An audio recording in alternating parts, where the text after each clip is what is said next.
Recently, my wife and I took our kids to Indianapolis for a little weekend getaway. We went to their incredible children's museum, walked the excellent cultural trail, biked a Surrey along the downtown canal, and rode the Red Line bus rapid transit to get around. We had a great time. Indy has a lot to offer visitors. We saw exciting progress on urbanist issues and lots of room for improvement. To better understand what's happening in Indy, I interviewed Kim Irwin from Health by Design, an urbanist advocacy organization in Indianapolis that comes at the issue from the perspective of public health. Hi there, I'm Kim Irwin. I'm the Executive Director of Health by Design. I come from a public health background, approach this work from the standpoint of that connection between transportation and land use, the built environment, and public health. It was a fascinating conversation. Advocates like Kim are charting a path for how to push for progress even in cities where the cultural and political environment are more challenging. As we'll hear from Kim later in the video, part of that path was a successful ballot initiative in 2016, the same year Detroit's initiative failed, as we covered in an earlier video. We'll hear why Indy was different, but also how the successful initiative was more of a beginning than an end. Welcome to Heartland Urbanist. Let's dig in. I'm Matt Caffrey, a dad and an organizer from Columbus, Ohio. If you're interested in videos about cities and urbanism in the Midwest, subscribe to the channel and let me know your topic ideas in the comments. Chapter 1, Indianapolis Primer. Indianapolis may not be the first city you think of when you think of good transit or urbanism. In fact, you may not think of Indianapolis all that much at all. But Indianapolis has some great urbanist assets. It was a planned city with a grid of avenues radiating from Monument Circle. It has a great downtown park with a canal. In 1920, the streetcar system carried 126 million passengers. So it's got some great old streetcar neighborhoods that are walkable and with a little investment could be great for biking and transit as well. It's the state capital and the center of education and culture in Indiana. It was and is a rail and transportation hub and an industrial powerhouse. Today, the city has 820,000 people with 2.1 million in the metro, functionally tied with Kansas City, Cincinnati, Columbus, and Cleveland for the fifth largest metro in the Midwest. The city also has some challenges, of course. Outside of its central neighborhoods, walkability is quite poor. Bike infrastructure is limited, but improving. The transit agency faces an operator shortage, and today, a whopping 91% of commutes take place alone in a private vehicle. But in some ways, the most profound challenge is the policy environment. In 1970, the state merged the city and the county government, effectively diluting the political power of city residents. Today, the city-county government has moved in the right direction, but that progress was likely delayed by decades. And the state government is dominated by politicians who come from rural and exurban districts, who often don't support the kind of policies that would help Indianapolis thrive. Despite all of these headwinds, Indy is moving in the right direction. Let's talk about a key moment in that effort. Chapter 2, 2016 Ballot Initiative. A big part of the story of Indianapolis's progress is its successful 2016 referendum, funding a significant transit expansion. But before we talk about that, let's hear from Kim to give us the backstory. We had to get state level enabling legislation in order to have the referendum. And it was not until 2014 that legislation was passed. Those years leading up to that were, folks working tirelessly to work with legislators around the state to essentially bring them along and get them on board. That is the legislation in which the use of the funds were prohibited from being able to be used on light rail. And there were some other elements of the language that were not ideal, but that, again, ultimately did allow this to move forward. Then there was a shift among advocates and partners to really focusing on organizing around successful passage of the referendum. There were, again, hundreds of partners involved: the Chamber of Commerce, the Metropolitan Indianapolis Board of Realtors, a transit coalition that we managed, neighborhood organizations, churches and faith-based groups, businesses of all sizes, schools, academic partners, the list goes on and on. Folks came together to provide messaging, to push out messaging, to do phone banking, and to do door knocking, and to ensure that when voters went to the polls that day, that they were prepared to vote yes on the transit referendum, which they ultimately did. I also had the chance to interview Kayla Bledsoe, who was a volunteer leader on the campaign back in 2016 and now works for Health by Design. I'd actually never ridden the bus in Indy before then. I did a lot of things, including like door knocking in neighborhoods, telling people about the referendum. I hosted phone banking on my campus and did phone banking in other places, literally just calling voters, telling them, hey, there's a referendum. Please vote yes for transit. I actually voted early so that way I could work the polls the whole day. I had just turned 18, so it was my first year as eligible to vote. So that was really cool. And because I did that work, I did end up eventually like riding the bus, and now I don't have a car. I'll never forget this. I mean, this was like really life-changing for me. I talked to so many of those voters. Like I knew like I had made like a significant impact, and like that what ended up being like this rapid transit system we had today.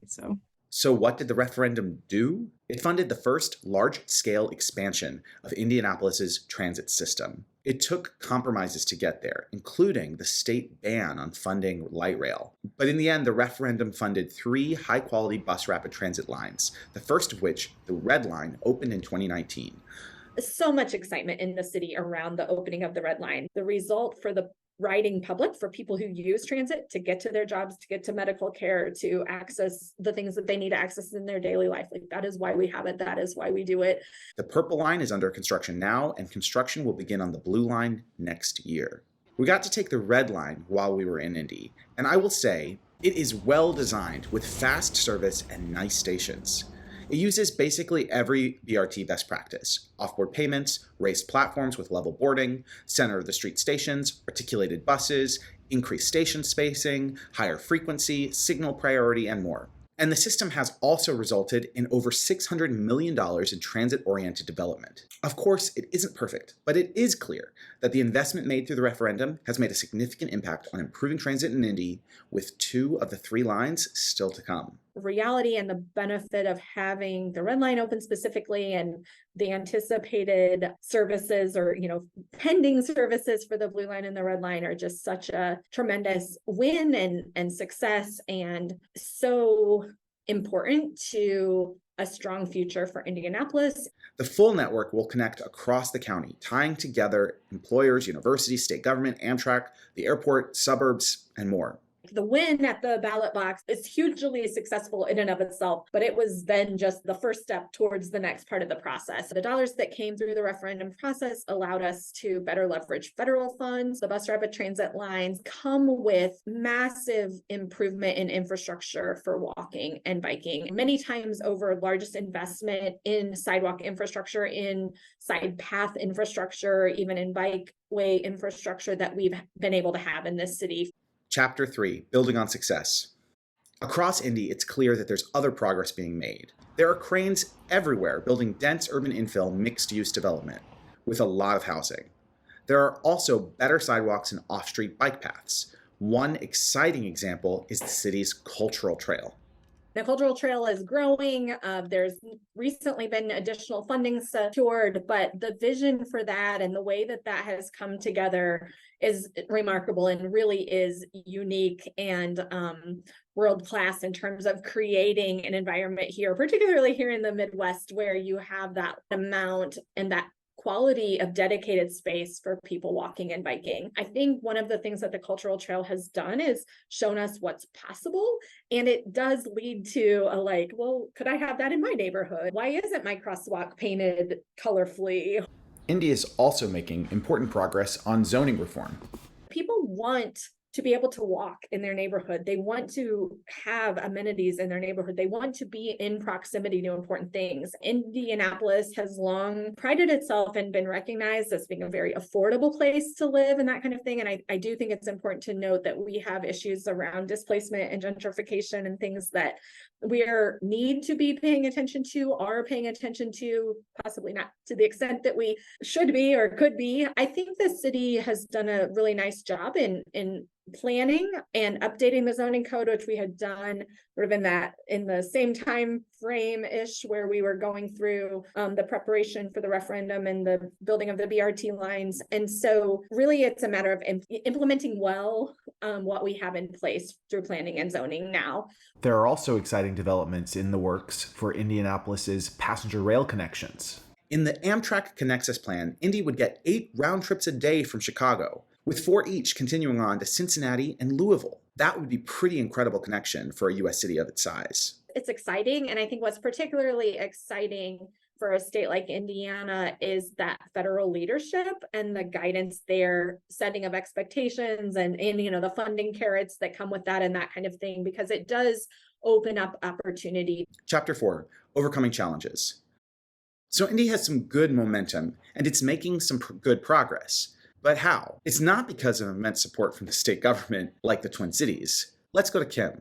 Health by Design is relatively unique as an entity across the country in that we did form specifically to work at that intersection between the built environment and public health. What we have learned over time is what types of messages or what types of information resonates with different audiences. I think for the public at large, health is a big factor. Again, they might not like have the language, or they might not consciously always think about it, but they know when a street that they're walking on feels comfortable, when it feels safe. They know where they're willing to let their children play outside and where they're not, and those kinds of things. And so the public at large generally really appreciates that connection to health, to well-being, to quality of life, and that kind of thing.